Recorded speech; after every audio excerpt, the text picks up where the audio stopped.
लोहे की दुकान में अपने पिता के साथ काम कर रहे एक बालक ने अचानक ही अपने पिता से पूछा, पिताजी, इस दुनिया में मनुष्य की क्या कीमत होती है? पिताजी एक छोटे से बच्चे से ऐसा गंभीर सवाल सुनकर हैरान रह गए। फिर वे बोले, बेटे, एक मनुष्य की कीमत आंकना बहुत मुश्किल है, वो तो अनमोल है। बालक, क्या सभी उतना ही कीमती और महत्वपूर्ण है? पिताजी, हाँ बेटे। बालक कुछ समझा नहीं। उसने फिर सवाल किया, तो फिर इस दुनिया में कोई गरीब तो कोई अमीर क्यों है?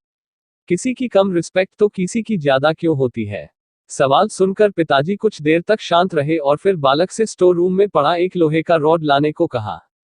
रॉड लाते ही पिताजी ने पूछा, इसकी क्या कीमत होगी? बालक, 200 रुपए।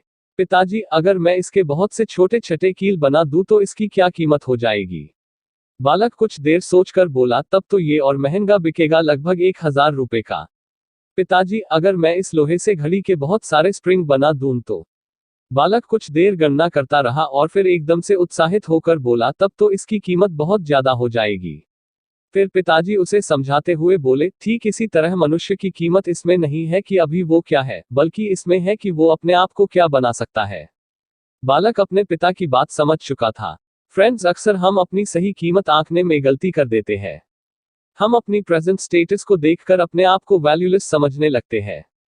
लेकिन हम में हमेशा अथाह शक्ति होती है। हमारा जीवन हमेशा संभावनाओं से भरा होता है। हमारी जीवन में कई बार स्थितियां अच्छी नहीं होती है, पर इससे हमारी वैल्यू कम नहीं होती है। मनुष्य के रूप में हमारा जन्म इस दुनिया में हुआ है, इसका मतलब है हम बहुत स्पेशल और इम्पोर्टेंट हैं। हमें हमेशा अपने आप को इम्प्रूव करते रहना चाहिए और अपनी सही कीमत प्राप्त करने की दिशा में बढ़ते रहना चाहिए।